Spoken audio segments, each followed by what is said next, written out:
고린도전서 9장 1절에서 6절입니다.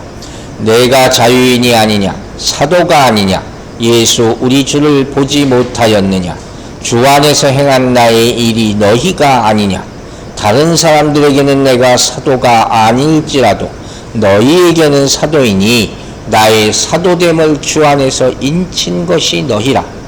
나를 비판하는 자들에게 변명할 것이 이것이니 우리가 먹고 마실 권리가 없겠느냐?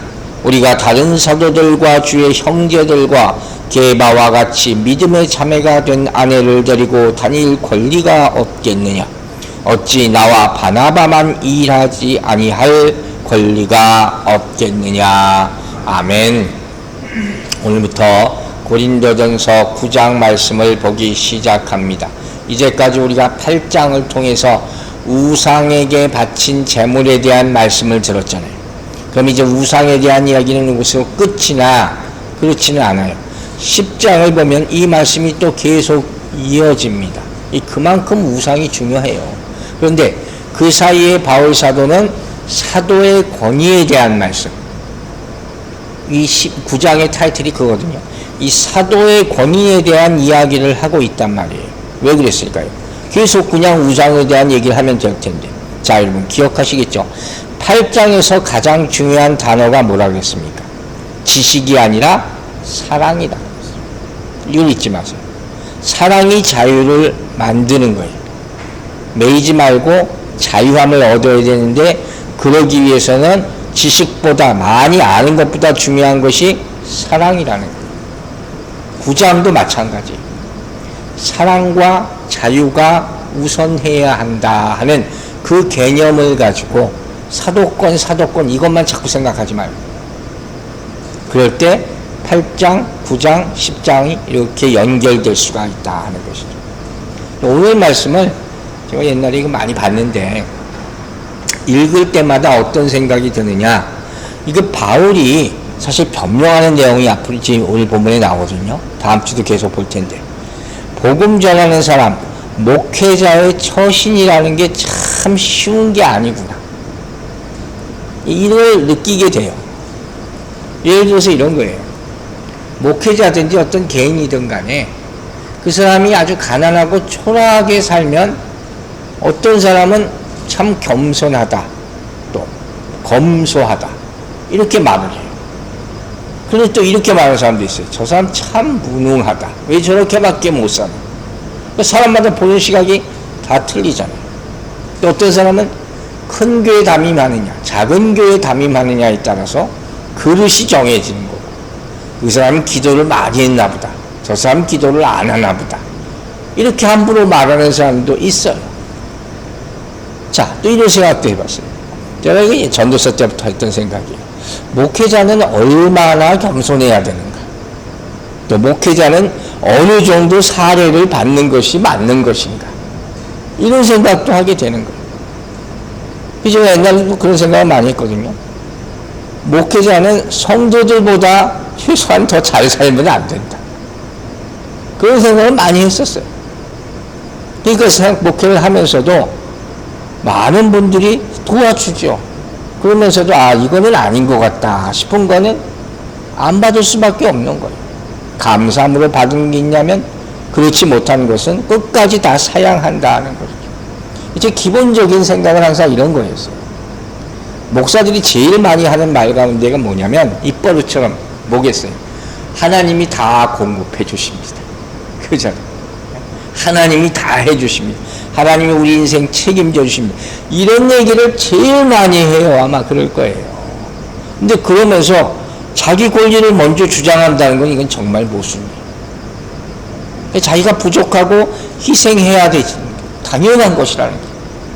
또 공인이기 때문에 삶에 있어서 그 삶이 투명해야 된다 하는 것도 반드시 이건 생각해야 된다는 거예요. 그런 견지에서 오늘 본문을 봐야 된다는 거예요. 오늘 본문을 제가 오래전에 봤을 때, 젊었을 때 기억이 나요. 바울이 변명을 하는 거예요. 저는 굉장히 이게 참 기분이 안 좋았어요. 아니, 바울 같은 대사도가 자기 변명을 이렇게 하나? 그냥 웃어 넘기든지 침묵하면 되는 것 아니냐. 복음 전하는 데 있어서는 이 사람이 그렇게 담대했던 사람 아니에요. 그런데 그 사도권 지키기 위해서 이렇게 여러 가지 변명을 길게 늘어낼 필요가 뭐가 있느냐 하는 거예요. 이거 왜 그랬을 것 같아요? 바울도 연약하니까, 사람이니까 그렇게 생각할 수도 있지만 그것만이 아니라는 걸 우리가 발견할 수가 있는 거예요. 자, 먼저 우리 바울의 지금의 상황을 알아야 돼요. 항상 여러분 성경을 볼 때는 백그라운드를 알아야 된다 그랬잖아요. 그래야지 이해한단 말이에요. 바울이 고린도 교회를 세울 때, 이때는 바울이 정말로 연약할 때예요. 게다가 온갖 나쁜 소식은 지금 다 듣고 있어요. 자기에 대해서. 파라가 다 나눠줬잖아요. 우리가 앞에 배웠잖아요. 그것만 생각하면 못하겠어요. 누가 바울이 이렇다 저렇다. 그게 바울이 교회 고린도 교회를 자기가 세웠는데 이렇게 많은 사람들로부터 온갖 얘기를 들어요. 그럼 그 마음이 어떻겠어요? 그래서 저도 조금 이해할 것 같아요. 저도 온갖 얘기를 다 들어봤기 때문에 정말 기가 막히고 황당하지만 그냥 꼭 참고 아무 말도 안 해. 별의별 소리를 다 들었지. 그래서 참 많은 사람이 오해하고 있고 지금도 그렇게 생각하는 사람이 있다는 걸 알지만 제가 대꾸를 안 했거든요. 근데 오늘 본문을 다시 보면서 생각하는 거예요.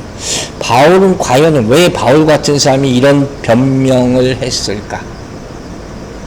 도대체 어떤 의미로 했을까 하는 거예요. 자, 이제 본문을 봅니다. 고린도전서 9장 1절 말씀부터 보겠습니다.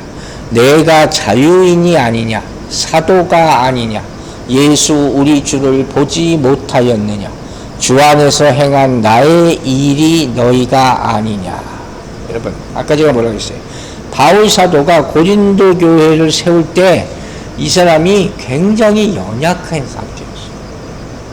이때가 언제냐면 아덴에 갔다가 실패한 직후예요. 그 다음에 고린도에 갑니다. 그래서 고린도전서 2장 3절을 보면 이런 고백이 나와요. 내가 너희 가운데 거할 때에 악하고 두려워하고 심히 떨었노라. 바울이 고린도 교회를 세울 자기 상황이, 마음 상황이 이랬어요. 이렇게 걱정, 근심이 많았던 사람이에요. 그런데 이 반면에 큰 교훈도 얻습니다. 그게 바로 고린도전서 2장 2절 그 앞에 나오는 말이에요. 내가 너희 중에서 예수 그리스도와 그가 십자가에 못 박히신 것 외에는 아무것도 알지 아니하기로 작정하였습니다. 자, 2절과 3절이 전혀 다른 내용 같죠. 이게 무슨 소리예요? 아덴에 갔을 때 실패했다고 했잖아요. 어떻게 다 실패했어요? 이제 철학자들이 많은 것이 아덴이 우상 많고 그 사람들하고 막 토론하고 그러면서 예수를 전하려고 그러다가 이 사람 실패한 거예요. 급격하게 심령도 그렇고 육신도 그렇고 약해집니다. 그러나 거기서 굉장히 값진 교훈을 얻죠. 이제는 다시는 이런 방식으로 난 목회 안 하겠다. 타협하지 않겠다. 오로지 예수 그리스도 십자가만 전하겠다. 그러니까 실패가 있었지만 더 값진 교훈을 얻게 된 거예요. 그리고 고린도 교회를 세우고 다시 이제 나오고 한 건데 어떤 소문이 계속 나기 시작하는 거죠. 바울에 대한 안 좋은 소문들. 또 이게 바울의 태도 때문에 그런지도 몰라요. 그 얘기가 뭐냐? 바울이 사역하는데 사례를 안 받아요. 그리고 이 사람 어떻게 했죠? 텐트 메이킹 하잖아요. 텐트 만드는 일을 했단 말이에요. 그러니까 이걸 가지고 사람들이 의심하는 거예요. 어쨌든 바울에 대한 신뢰가 땅에 떨어지게 됩니다. 결국은 무슨 문제가 생기냐? 그의 사도권까지 의심받게 되는 거예요. 여러분, 이 실질적인 거예요. 한순간이에요. 바울이 교회를 세웠어요. 바울 하면 대단하게 여긴 사람들. 그런데 한순간에 그의 사도권까지 의심을 받아요. 언제 이런 일이 생깁니까? 교회가 부흥하고 운이 충만할 때는 아무 문제가 없어요. 그러나 분쟁이 생기면 문제가 되는 거예요. 일상에서도 마찬가지예요. 존경심이 없어지면 약점만 보여요. 이게 사람의 모습이에요. 온데간데 좋은 점은 안 보이는 거예요. 이런 일이 계속되니까 바울이 더 이상은 안 되겠다 생각한 거예요. 그리고 본문을 통해서 자신을 변호하기 시작하는 거예요. 1절 보세요. 뭐라고 했습니까? 첫 번째, 자유에 관한 거예요. 내가 자유인이 아니냐. 무슨 소리예요? 자유인이라는 것은 나는 노예가 아니라는 것이죠. 그 당시 1세기의 현실을 볼 때 노예가 그만큼 많았다니까. 근데 바울이 노예가 아닌 건 당연하잖아요. 그럼 여기서 내가 자유하다는 걸 강조하는 것은 무슨 뜻일까요? 이제까지 우리가 8장을 통해서 계속 배웠던 뭐예요? 매임에 대한 반대의 의미라는 거예요. 나는 어디에도 매인 게 없습니다. 굉장히 광범위하지만 우리 가운데, 우리 지난주에도 얘기했잖아요. 이 매인다는 것이 정말 우리 모든 걱정을 만들어내는 것이 어디 매이는 거라고 했잖아요. 거기서 빠져나오질 못해요. 그걸 가지고 모든 사람을 판단하고 정죄하고 자기 또한 항상 힘들게 사는 것이 이 매이는 거란 말이에요. 바울 사도가 나중에 보면 고린도서 9장 19절에서 이렇게 얘기해요. 내가 모든 사람에게서 자유로우나 스스로 모든 사람에게 종이 된 것은 더 많은 사람을 얻고자 합니다. 사람 자유해요. 그러나 이처럼 종처럼 일할 때는 일한다는 거예요. 이게 바울 사도가 말하는 진정한 자유의 의미거든요. 자기를 희생한다는 거예요. 우리가 8장에서 배웠듯이 무엇보다도 고린도 교인들을 향해서 지식에 대해서 자유하라 그랬잖아요. 그래서 사랑하라 그랬단 말이에요. 사랑이 먼저다는 거예요. 즉 바울은 누구보다도 자유인이에요. 말씀도 그만큼 알고 능력도 있고, 그러나 오늘의 핵심, 그 자유를 사용하지 않았다. 내가 마음대로 할 수 있어요. 그러나 마음대로 하지 않아. 절제하는 거예요. 내가 마음대로 시킬 수 있어요. 그러나 저 사람은 연약해. 배려하는 거예요. 이게 진짜 자유다. 자유를 사용하지 않는 자유인. 이렇게 오늘 타이틀을 얘기할 수도 있는 거예요. 내 권리를 주장하지 않는 능력자. 이게 정말 자유인의 모습이다 하는 것이죠. 그 자유인에 대해서 첫 번째 얘기하고, 두 번째 이제 무슨 문제입니까? 사도권에 대한 문제가 나와요. 이게 정말 심각한 것단 말이에요. 초기 그리스도의 여러 가지 교회의 문헌을 보면 바울이 가장 치명적인 게 바로 사도권을 의심받은 거예요. 바울이 사도가 아니다. 예수 그리스도의 사도가 아니다. 생각해 보세요. 왜 그랬을까요? 바울이 사도잖아요. 근데 많은 사람들이 바울의 사도권을 의심했어요. 왜? 첫 번째 뭡니까? 12제자 가운데 포함되지 않았어요. 분명히 그건 사실이잖아요. 두 번째, 다른 제자들과 달리 이 사람 길리기아 다소 출신이에요. 디아스포라 그리스도인이란 말이에요. 그러니까 예루살렘 출신도 아니죠. 그것도 트집 잡으려면 트집 잡을 수 있는 것이죠. 세 번째, 결정적으로 이 사람 뭘 합니까? 교회를 핍박하잖아요. 엄청나게 핍박했던 사람. 갈라디아서 1장 13절에서 이런 고백을 합니다. 이런 고백이 성경에 많이 나와요. 내가 이전에 유대교에 있을 때 행한 일을, 예수 믿기 전이죠, 너희가 들었거니와 하나님의 교회를 심히 박해하고 멸하여. 이랬던 사람이에요. 이렇게 교회를 핍박하던 사람을 어떻게 사도라고 우리가 부를 수가 있겠냐? 그건 아니다. 이렇게까지 된 거예요. 자, 그러면 여러분이 들어보셨을 거예요. 과연 그러면 사도는 누가 사도라고 불릴 수 있느냐? 이걸 알아야 되거든요, 우리가. 이 문제를 정확하게 정리를 하면.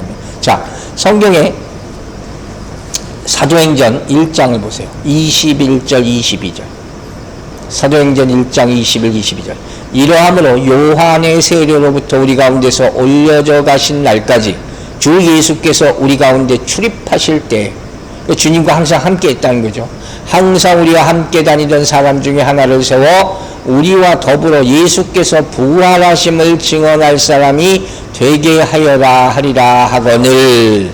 자, 여기서 잘 보세요. 여기 사도의 요건 세 가지가 다 들어갑니다. 정리하자면 이런 거예요. 첫 번째 뭐겠습니까? 예수님께서 오셨을 때 친히 제자로 부르셔 사람. 그죠? 12를 부르잖아요. 나를 따르라 하셨잖아요. 이 사람이 사도라는 거예요. 이게 첫 번째 요건이에요. 예수님의 직접 부르심이 있어야 한다. 이게 사도의 첫 번째 요건이 되는 거예요. 두 번째는 뭐겠습니까? 예수님 공생에 3년 동안 함께 했어야 돼요. 그걸 다 보고 듣는 게 있을 거 아니에요. 이게 중요한 거예요. 3년 동안 함께 예수님과 먹고 자고 함께 한 사람. 세 번째, 아주 중요한 게 있죠. 부활하신 예수님을 목격하는 사람. 아주 중요한 겁니다. 부활하신 예수님을 만났어야 되는 거예요. 그래야지 사도예요. 자, 여기서 한 인물이 떠오르죠. 가롯 유다. 이 사람 사도예요, 아니에요? 12제자 가운데 불림받았을지 모르지만 사도는 안 돼요. 왜? 그 전에 자살하잖아요.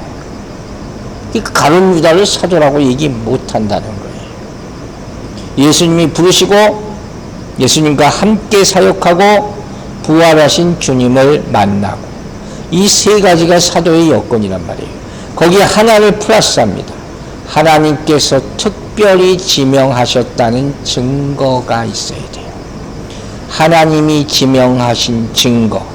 이걸 뭐라 그러냐면 성경에서 사도행전 보면서 나오죠. 표적이에요. 사도들이 항상 뭐예요? 성령 받아서 표적과 기사를 행했다. 이 표적이 있어야 돼요. 그래야지 사도로 인정받는 거예요. 굉장히 중요하단 말이에요. 자, 그럼 이제 보세요. 바울이 이 네 가지 요건을 다 가지고 있습니까? 아닙니까? 아니에요. 안타깝지만 아닌 건 사실이에요. 대신 바울은 자기 스스로 내가 사도라고 증명하는 두 가지 증거를 내세웁니다. 그 첫 번째가 뭘까요? 다메섹 사건이죠. 그를 통해서 부활하신 예수를 만났다. 이게 특별한 체험이란 말이에요. 이 얘기를 성경 내내 서신서 내내 굉장히 자주 얘기합니다. 특별한 계시를 받았다. 그 계시의 내용이 뭐냐? 갈라디아서 2장 8절에 이렇게 나와 있어요. 베드로에게 역사하사 그를 할례자의 사도로 삼으시니까. 할례자의 사도는 뭐겠습니까? 유대인이죠. 이가 또한 내게 역사하사 나를 이방인의 사도로 삼으셨느니라. 이 계시를 들었다는 거예요. 이게 자기의 사도권을 주장하는 첫 번째 이유가 되는 거예요. 두 번째는 뭘까요? 이게 바로 오늘 본문에 나오는 중요한 거예요. 자기가 사도라는 것을 주장할 수 있는 두 번째 뭐냐? 바로 사역의 열매다 하는 거예요. 사역의 열매. 본문에 나오잖아요. 주 안에서 행한 나의 일이 너희가 아니냐. 무슨 의미인지 아시겠어요? 이게 무슨 소리예요? 그러니까 예수님 콜링을 받고 사역을 하잖아요. 그때 하나님께서 함께 하시고 성령님께서 함께 하시고 그 열매로 수많은 교회들이 세운 거예요. 바울이 얼마나 많은 교회를 세웠습니까? 그 얘기를 하는 거예요. 고린도전서 3장 6절 보세요. 나는 심었고 아볼로는 물을 주었으며 오직 하나님께서 자라나게 하셨다. 바울이 심었어요.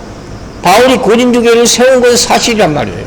즉 고린도 교회라는 것이 존재하는 것이 자체가 바울이 사도라는 증거가 됩니까? 안 됩니까? 되는 거죠. 바울이 가르쳤어요. 그러니까 만약에 이들이 바울의 사도권을 부인한다면 자신의 믿음을 부인하는 것과 똑같은 거예요. 누구 때문에 예수 믿게 됐어요? 바울 때문에 믿게 됐잖아요. 그래서 고린도서 4장 15절에는 이렇게까지 얘기합니다. 4장 15절. 그리스도 안에서 1만 스승이 있으되 아버지는 많지 아니하니 그리스도 예수 안에서 내가 복음으로 너희를 낳았다. 이렇게까지 자기는 그 정도로 확신이 있는 거예요. 여러분이 어떻게 생각하든지 바울이 사도냐 아니냐 분명한 증거를 대는 거죠. 그럼 여기서 한 가지 또 짚고 넘어가야 될 게 있어요. 그게 뭐냐? 도대체 사도권이라는 게 뭐냐는 거예요. 사도의 권위라는 것이 뭐길래 바울이 이렇게 변호하는데 많은 시간을 할애할 필요가 있는 거예요. 그냥 전하면 되는 거 아니야? 도대체 바울이 사도권이라는 게 뭔데 하는 거예요. 현대들이 많이 생각하지 않는 문제예요. 자, 갈라디아서 1장 1절 보세요. 사도권이 뭔지 그 말씀이 여기 나와요. 갈라디아서 1장이 사도권에 대한 변명이거든요. 사람들에게서 난 것도 아니요, 사람으로 말미암은 것도 아니요. 그럼 뭡니까? 오직 예수 그리스도와 그를 죽은 자 가운데서 살리신 하나님의 아버지로 말미암아 사도된 바울. 어떻게 바울 됐다고요? 어떻게 사도가 됐다고요? 하나님 아버지께서 사도로 임명하셨다는 거예요. 즉 사도권이라는 것을 정의하자면 이렇게 할 수 있어요. 한마디로 주님께서 보내신 자의 영적 권세, 주님이 보내신 사자의 영적 권세, 이게 사도권이에요. 이게 중요합니까? 아닙니까? 엄청나게 중요한 거예요. 하나님이 권세를 주신다고 약속하셨잖아요. 사도라는 말 뜻을 아시죠? 아포스톨로서. 사도라는 말의 뜻이 보냄받았다는 거예요. 그 사도란 자체가. 그러니까 보냄받았는데 주님께서 권세를 주셔서 보내는 거죠. 그리스도의 보냄을 받아서 이와 같은 성경에 나오는 모든 역사를 행하게 되는 거예요. 이런 일이 그냥 일어날 수가 없다는 것이죠. 그러니까 이걸 다른 의미로 생각하면 이런 거예요. 그러므로 주님께서 보내신 사도를 영접하는 것은 누구를 영접하는 거예요? 주님을 영접하는 거예요. 대사니까. 그리스도를 영접하는 거예요. 그를 배반하는 것은 주님을 배반하는 것과 똑같다. 이렇게 이해를 해야 되는 거예요. 그러니까 이게 어느 정도의 권세냐? 예를 하나 들어보면 마태복음 18장 18절에 이런 말씀이 있어요. 진실로 너희에게 이르노니 무엇이든지 너희가 땅에서 매면 하늘에서도 매일 것이요, 무엇이든지 땅에서 풀면 하늘에서도 풀리라. 어마어마한 권세잖아요. 이런 권세를 주님께서 주셨다는 거예요. 다른 말 이렇게 얘기할 수 있어요. 이 사람이 복을 빌면 복을 받고 저주하면 저주받는다. 엄청난 권세입니다. 그냥 복음만 전하는 게 아니었다는 거예요. 이런 권세가 있었어요. 그래서 예수 그리스도의 사신으로, 엠베서더죠, 대사로 일한다 하는 것이죠. 그러니까 우리 이렇게 해석해야 돼요. 사도라는 사람들은 그리스도께서 대신 보내신 사람이기 때문에 그리스도의 이름으로 영접받을 수 있다. 그걸 알아야 된다. 그러니까 제가 이런 생각을 하는 거예요. 제가 목사로서 여러분에게 사랑을 받고 대접을 받고 참 많이 받잖아요. 그럴 때 저도 그렇고 여러분들도 그렇고 이런 생각을 해야 된다는 거예요. 이걸 대접을 할 때나 받는 사람이나 예수님께서 받으신다. 근본적으로 그 생각을 가지고 있어야지 그 배품이 아름답게 되고 그 사랑이 변치 않을 수 있다. 예수님 내가 직접 대접할 수 없잖아요. 예수님 직접 오신다면 우리가 어떻게 하겠어요? 정말 너무 놀라서 아무것도 못할지도 모르지만 그 마음이라는 거예요. 여기까지 정리하면 이런 얘기예요. 사도 바울이 자신의 사도권을 지키기 위해서 4가지 질문 형식의 얘기를 하는 거죠. 이게 수사오문이라는 거죠. 내가 이랬냐 이렇게 묻는 거죠. 오히려 강조하는 거예요. 그 4가지가 뭐예요? 첫째가 내가 자유인이 아니냐 하는 거죠. 둘째가 내가 사도가 아니냐 하는 것이죠. 셋째가 내가 주를 받느냐 안 받느냐, 내가 보지 않았느냐 하는 것이죠. 넷째가 내가 행한 일이 바로 너희가 아니냐, 내 열매가, 사역의 열매가 너희가 아니냐, 이 4가지를 물어봤다는 거예요. 거기서 어떻게 대답합니까? 내가 자유인이 아니야. 내가 이 자유인이지. 율법 학자였던 이 바울이 다메섹에서 은혜 받아서 새롭게 영적인 자유를 얻게 됐잖아요. 그거 하나 확실한 거고, 또 주님을 내가 사도냐 아니냐 하는 거예요. 분명히 주님의 부르심을 받아서 이방인을 위한 사도로 택함받은 사람이 맞다 하는 것이죠. 또 내가 부활하신 예수 그리스도를 받냐 안 받느냐? 받죠. 다메섹상에서 그분을 만났으니까. 마지막으로 내 열매가, 내가 고린도 교회를 세운 것이 내 열매가. 고린도 교회라는 게 있는데 어떻게 나를 모른 척 할 수가 있느냐. 이렇게 네 가지로 정리를 하는 거예요. 그러면서 2절에서 덧붙여서 이제 이렇게 말합니다. 자, 고린도전서 9장 2절 보세요. 다른 사람들에게는 내가 사도가 아닐지라도 너희에게는 사도니 나의 사도됨을 주 안에서 인친 것이 너희라. 무슨 얘기인지 아시겠죠?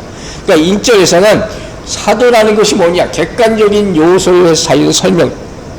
2절에서는 고린도 교인들과의 관계를 강조해서 사도직을 설명하고 있는 거예요. 즉 쉽게 말하는 거예요. 고린도 교회에 다니는 사람 아닌 사람이 나한테 뭐라고 하면 내가 할 말 없어. 그러나 여러분은 그럴 수 없다. 왜? 바울의 가르침을 통해서 성도가 된 사람이잖아요. 이 사람들이 다 예수 믿게 된 사람들이잖아요. 주 안에서라는 말을 썼어요. 바울의 모든 행동이 주를 위한 행동이었다는 거예요. 내 모든 사역은 주님을 위한 것이었음을 너희들이 알지 않느냐 하는 거예요.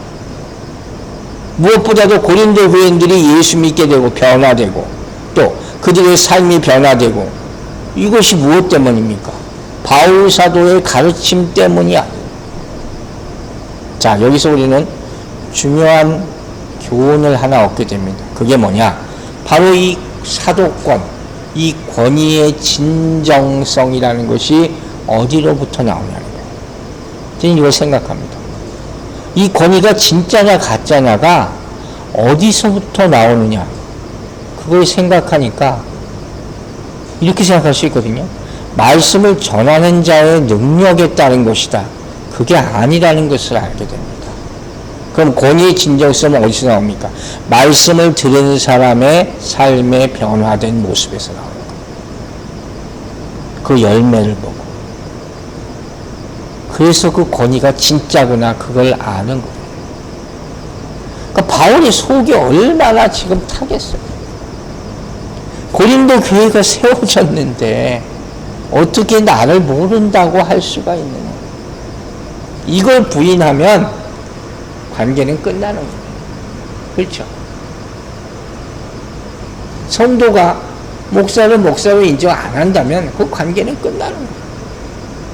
지금 그 얘기를 하고 있는 거예요. 그리고 이제 3절에 가서 이렇게 얘기합니다. 자, 고린도전서 9장 3절 보세요. 나를 비판하는 자들에게 변명할 것이 이것이니. 먼저 여기서 거슬리는 단어가 하나 발견되죠. 뭡니까? 비판이라는 거죠. 비판. 우리가 암송구절 바로 얼마 전에 했죠. 마태복음 7장 2절 3절 다시 봅니다. 너희가 비판하는 그 비판으로 너희가 비판을 받을 것이요 너희가 헤아리는 그 헤아림으로 너희가 헤아림을 받을 것이니라. 그 다음에 뭐라고 했어요? 어찌하여 형제의 눈 속에 있는 티는 보고 내 눈 속에 있는 들보는 깨닫지 못한. 누구나 다 같이 이 말씀을 들어야 돼요. 나는 문제 없다 이런 사람 정말 문제 있는 거예요. 누구나 다 내게 들보가 있으면 인정해야 되는 거예요. 그러니까 바울이 이런 얘기를 했다는 건 정말 안타까운 상황이라는 거예요. 여기까지만 보면 어쨌든 현실적으로 볼 때 사도의 자격 4가지 가운데 바울은 2가지밖에 안 가진 셈이거든요. 이 바울의 컴플렉스라는 거예요. 어떻게 보면. 이 바울 사도의 서신서를 보면 항상 맨 앞에 어디 있어요? 자기의 사도성을 계속 강조합니다. 아마 죽을 때까지 이 마음을 가지고 있었을 거예요. 그리고 바울의 변명이 구체적으로 이어지는 게 이제 4절부터 6절까지, 고린도전서 4절부터 6절까지 보겠습니다. 우리가 먹고 마실 권리가 없겠느냐? 우리가 다른 사도들과 주의 형제들과 게바와 같이 믿음의 자매된 아들을 데리고 다닐 권리가 없겠느냐?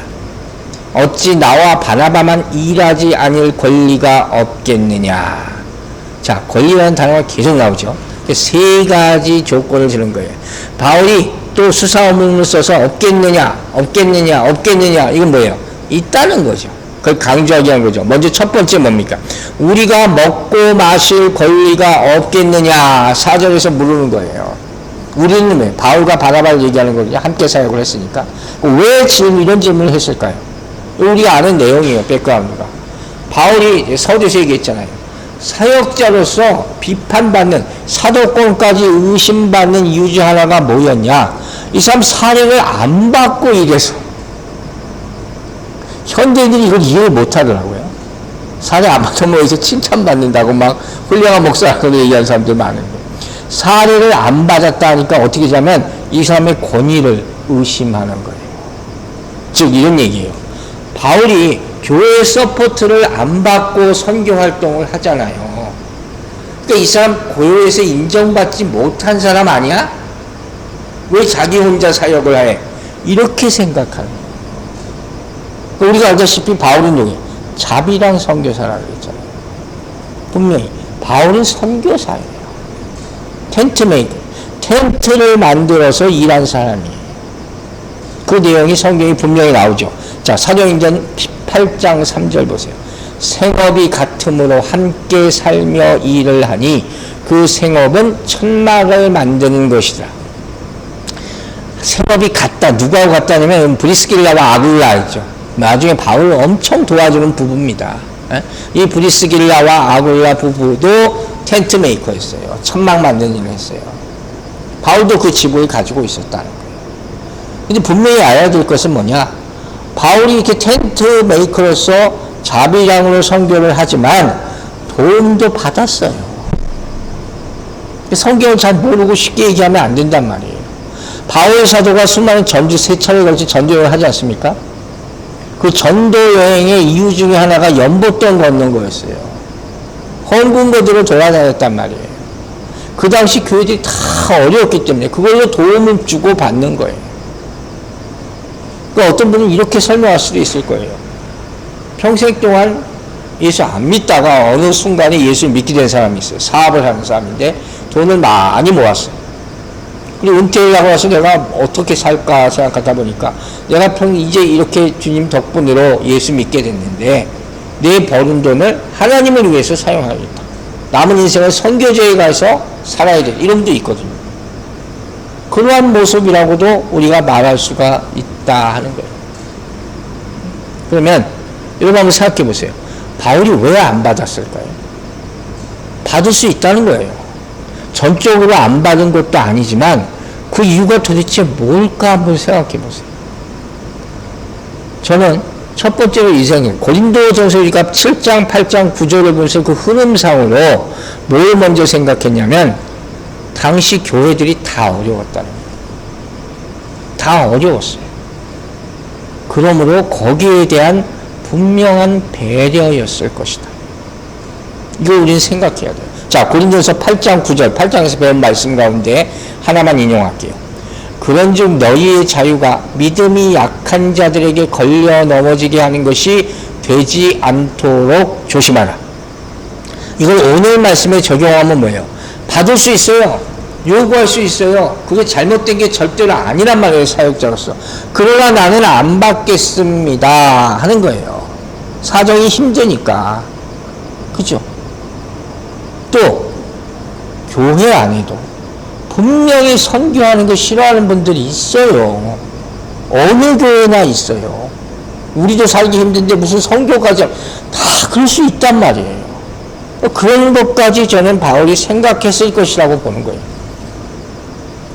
그러니까 아유 그런 얘기 듣느니 그냥 내 돈으로 한다. 쉽게 말하면 이런 거죠. 두 번째 바울이 받지 않는 이유는 뭐냐? 오늘 본문의 또 주제죠. 자유함이에요. 자유함. 4절부터 6절까지 계속해서 나오는 단어가 바로 권리거든요. 권리가 왜 없겠느냐 있지 하는 거예요.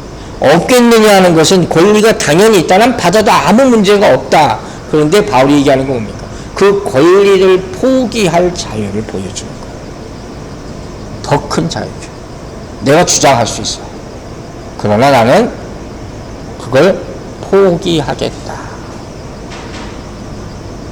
제가 아주 쉬운 예를 하나 들게요. 야구 좋아하시는 분은 정말 쉽게 알아들을 텐데 여자분들은 모르겠어요. 야구를 좋아하니까. 타율이 4할 10개 치면 4개가 안타 치는 엄청난 타자가 하나 있다 생각해보세요. 4할 타자가 거의 안 나옵니다. 프로야구에서. 그런데 어느 경기에서 한참 이기고 있는데 감독이 갑자기 번트를 하라는 거예요. 그래서 엄청 자존심 상하는 일이거든요. 4번 타자 4할 때 치는 사람한테 번트 대라는 것을. 갈등을 할 거 아니에요. 당연히 갈등을 합니다. 감독하고 싸우는 사람도 있어요. 이런 거 작전을 내면. 그래서 내가 번트를 팀을 위해서 희생하기 위해서 세크리파이스 번트를 내느냐 아니면 홈런을 쳐서 나 혼자 영광을 받을 것이냐, 이 고민을 하게 되는 거예요. 바울의 경우가 이것과 빗대서 설명할 수 있다는 거예요. 내가 그냥 내 주장, 내 좋은 것으로 사느냐, 아니면 내가 희생하고 양보해서 그리스도의 몸된 지체 중에 하나로서 개인의 권리보다 전체를 생각하느냐, 이거예요. 이건 뭐라고 얘기하느냐, 권리를 포기하는 신앙, 이렇게 얘기합니다. 권리를 포기하는 신앙. 그럼 이런 것이 은연중에 우리가 신앙생활 하는데 요구될 때가 있어요. 모르고 지나가서 그렇지. 그런 게 참 많죠. 또 두 번째는 뭐라 합니까? 5절에 우리가 다른 사도들과 주의 형제들과 게바와 같이, 게바 베드로죠, 믿음의 자매된 아들을 데리고 다닐 권리가 없겠느냐, 이런 거예요. 자, 베드로는 결혼했어요. 베드로는 예수님과 함께 따라다녔지만 아내와 함께 다녔다는 거예요. 여기서 증명하는 거예요. 그럼 어떤 의미로, 어떤 사람은 이걸 또 뭐라고 얘기를 하냐면, 캐톨릭 교회가 교황들이 다 결혼을 안 하는 조건이거든요.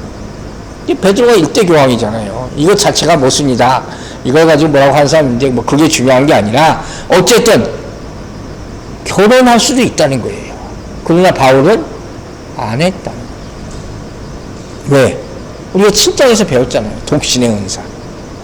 독신으로 사는 것이 하나님의 일을 더 많이 할 수 있고 더 큰 복을 받을 수 있다. 고린도후서 7장 40절. 그러나 내 뜻에는 그냥 지내는 것이 더욱 복이 있으리로다. 나도 또한 하나님의 영을 받은 줄로 생각한다. 나 결혼할 수 있어. 그러나 이것도 포기해. 자, 세 번째 마지막 뭐예요? 어찌 나와 바나바만 일하지 않을 권리가 없겠느냐. 무슨 소리예요? 권리가 있다. 나 일 안 해도 된다.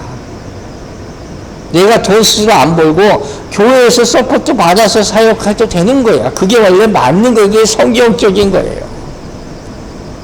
그 당시 다른 모든 사도들은 바울처럼 일하지 않았어요.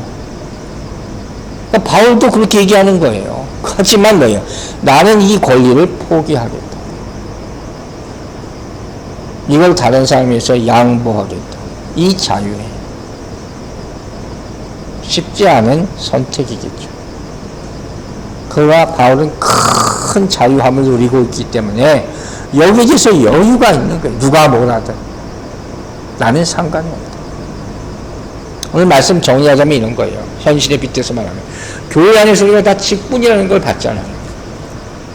근데 여러분들 참 잘 섬기는데 간혹가다 이런 사람들이 있어요.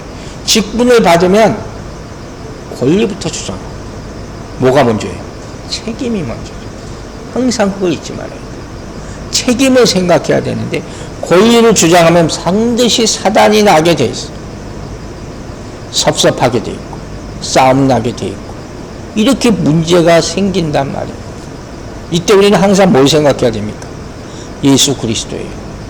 하늘의 모든 권세를 다 포기하고 이 땅에 인간의 모습으로 오셨잖아요.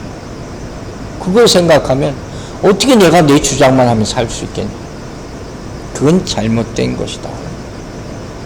그래서 오늘 핵심이 뭐예요? 자유를 누릴 수 있지만 자유를 포기하는 삶. 왜? 사랑이 먼저야 되기 때문에. 하나님께서 직분을 주신 이유는 교회를 섬기고 사랑하라는 이유 때문이다 하는 거죠. 그럴 때 더 많은 열매를 맺을 수 있다 하는 것입니다. 사랑하는 여러분, 권리를 포기할 수 있어야 됩니다. 그게 더 자유한 모습입니다. 그리고 이게 진정한 그리스도인의 모습이라는 사실을 꼭 깨닫고 실천하게 되기를 주의 이름으로 축원합니다.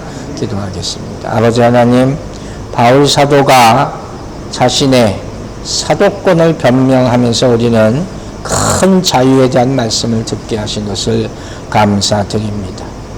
그가 이것이 사실 걱정이었겠습니까? 이 말씀을 통해서, 이 상황을 통해서 우리 모두에게 교훈을 주려 하신 것으로 믿습니다. 우리가 아직도 매여 있는 것이 많고 주장하는 것이 많고 하나님께서 주신 것을 깨닫지 못하고 내가 얻은 것으로, 쟁취한 것으로 생각하는 모든 아집과 편협된 생각들을 다 버리게 하여 주시옵소서.